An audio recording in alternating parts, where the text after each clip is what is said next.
2016 తర్వాత మళ్లీ టైటిల్ కొట్టని సన్ రైజర్స్ హైదరాబాద్ ఆ వేటను కొనసాగిస్తూనే ఉంది. ఇంకా చెప్పాలంటే 2016 తర్వాత ఎస్ఆర్హెచ్ ఆట తీరు మరింత దిగజారుతూనే ఉంది. ప్రతి సీజన్లో ఆ జట్టు ఓటములతో పోటీ పడుతూ చివరి స్థానాల్లో నిలుస్తూ వస్తోంది.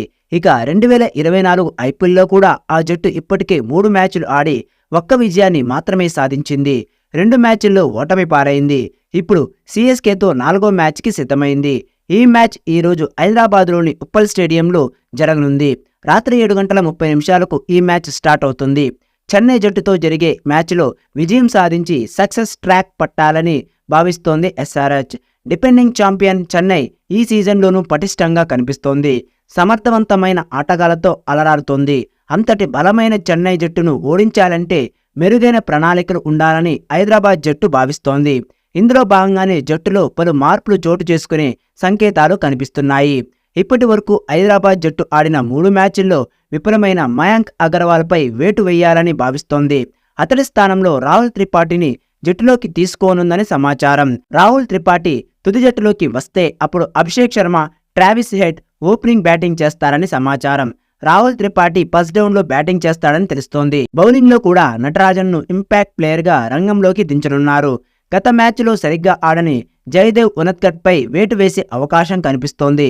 వీరిద్దరూ తప్ప మిగతా జట్టులో పెద్దగా మార్పులు లేవని తెలుస్తోంది.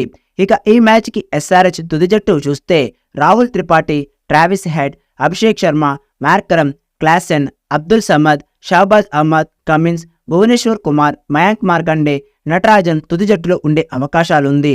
ఇక చెన్నై జట్టుతో జరిగే మ్యాచ్లో ఫ్యాట్ కమిన్స్, ఎడ్ మార్కరమ్, క్లాసెన్ వంటి ఓవర్సీస్ ఆటగాళ్లు బరిలోకి దిగనున్నారు.